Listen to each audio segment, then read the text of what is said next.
রফিক। বাংলাদেশের অন্যতম রাজনৈতিক দল বিএনপির ভারপ্রাপ্ত চেয়ারম্যান তারেক রহমানের সহধর্মিণী ডাক্তার জোবাইদা রহমানের শুভ জন্মবার্ষিকী উপলক্ষে আয়োজন করা হয় এক অনাড়ম্বর আলোচনা সভা, দোয়া মাহফিল এবং শিশুদের মাঝে উপহার সামগ্রী বিতরণ। অনুষ্ঠানটি আয়োজন করে দেশের প্রখ্যাত সামাজিক সাংস্কৃতিক সংগঠন জিয়াউর রহমান সাংস্কৃতিক সংসদ জাসাস।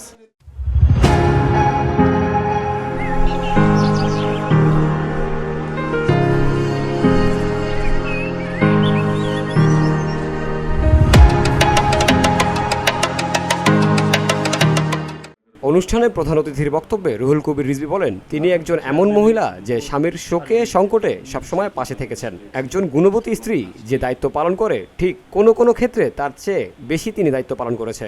ভারপ্রাপ্ত চেয়ারম্যানের ওপর শারীরিক নির্যাতন হয়েছে, অত্যাচার হয়েছে, পাশে থেকেছেন তিনি, কখনো ছেড়ে যাননি তাকে। 16 বছর 17 বছর দেশের মাটির সাথে তারা যোগাযোগ করতে পারে, তারা কোনোভাবেই নিজ দেশে আসবেন সেই আসার সুযোগ রাখেনি। শেখ হাসিনা তার ভয়াবহ দুঃশাসনের মধ্যে তার মতো একজন মহিয়সী নারী, যিনি শিষ্টতা, সৌজন্যবোধ এবং শোভনতার প্রতীক বলে আমি মনে করি। আমি কখনোই, যে আমার সাথে খুব অল্প দেখা হয়েছে, কথা হয়েছে, কিন্তু ওনার এত মাধুর্যময় ব্যবহার, এটা চিন্তাই করা যায় না। সে সময় অনুষ্ঠানটিতে উপস্থিত ছিলেন কেন্দ্রীয় নেতা এম রাশেদুজ্জামান মিল্লাত, আশরাফ উদ্দিন আহমেদ উজ্জ্বল, বিশেষ অতিথি হিসেবে জনাব ইথুনবাবু সহ আরও অনেকেই ছিলেন।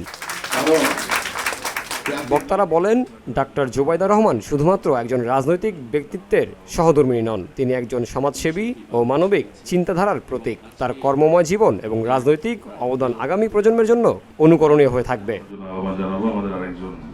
অনুষ্ঠান শেষে দোয়া মাহফিলে তার সুস্বাস্থ্য ও দীর্ঘায়ু কামনা করে মোনাজাত করা হয়। এছাড়াও শিশুদের মাঝে বিতরণ করা হয় শিক্ষা সামগ্রী উপহার। জামিল হোসেন, ভিওডি বাংলা, ঢাকা।